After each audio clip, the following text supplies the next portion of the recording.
හරි විනෝද ජනකයි ඉතින් අපි මගේ හිතක් දැන් ඉතින්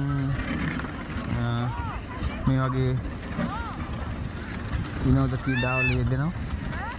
ඉතින් මේක ලොකු දෙයක්.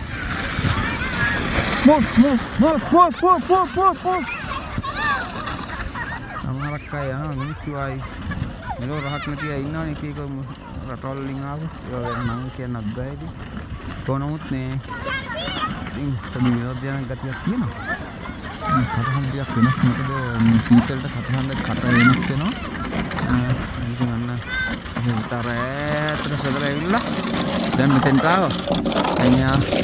දැන් මේ තියෙන්නේ ගස් මේ ගස් අපේ දැන් බලන්නේ අපි මේ ගහ යට ඉඳගෙන තමයි මේ සෙල්ලම කරන්නේ.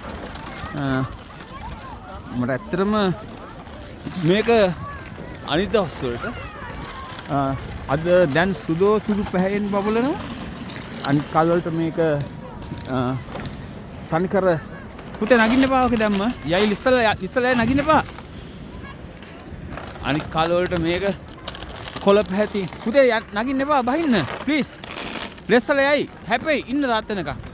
කොළ පාටේ ගස් වලින් ඒ වගේ මේ තනකොළ වලින් පිරලා මල් ගස් වලින් වැවිලා හරි ලස්සනට තියෙනවා මේ ඈත දර්ශන. ඉතින් ඒ වගේ විල් තියෙනවා පොඩි ඇලවල් හැදිලා තියෙනවා. ඉතින් මේ ඔක්කොම දැන් නම් ඔරුන් පේන මේ පාලමේ මේවා ඉතින් මේ ස්නෝ වල උඩ පැදගෙන යන්න පුළුවන්. මේක අති මහා ලොකු විශාල වාක් එකක්. ඒ උනාට ඉතින් දැන් තනිකර හිමින් සුදු හිමින් ගහිලා ඔයගොල්ලන් පේනවනේ. ඉතින් ළමයි සමහරක් කෑ පෙරලෙනවා වැටෙනවා. ඉතින් එහෙම තමයි. හැබැයි ඉතින් අපිට ඒ ලෝකයේ උත්තර ධ්‍රවයේ ඉඳලා මේ වගේ අත්දැකීමක් විඳ ගන්න අවස්ථාව ලැබුණා. ඉතින් හැමෝටම ඉතින් මෙහෙම වෙන්න ඕන කියලා එකක් නැහැ. ඉතින් තමන්ගේ රටේ හැටියට තමන්ට පුළුවන් අත්දැකීම් විඳ ගන්න පුළුවන් ඕන කෙනෙකුට. මේ කැනඩාව නිසා මේක එහෙම වෙන රටක් නම් ශ්‍රී ලංකාවේ ලංකාවේ විදිය. ඉතින් මේ තනකර හිම ස්නෝ මිදිලා උදන්න මේ ගස් හරියට වරතු දෙනවා හිමට -30 40 50ට ගියත් මේ ගස් මැරෙන්නේ නැහැ. මේක සම්පූර්ණ අවුරුද්දේම කොළ පාටේ තියෙන ගස්. හරි කොහොම වුණත් අපි බලමු මේ වගේ වීඩියෝ එකක් ආයි.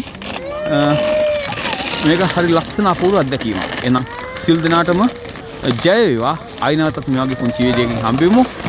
කපිල ගුණරත්න සබ්ස්ක්‍රයිබ් කරන්න. මොකද උකට සල්ලි යන්නේ නැහැ. ඉතින් උදව්වක් වේවි.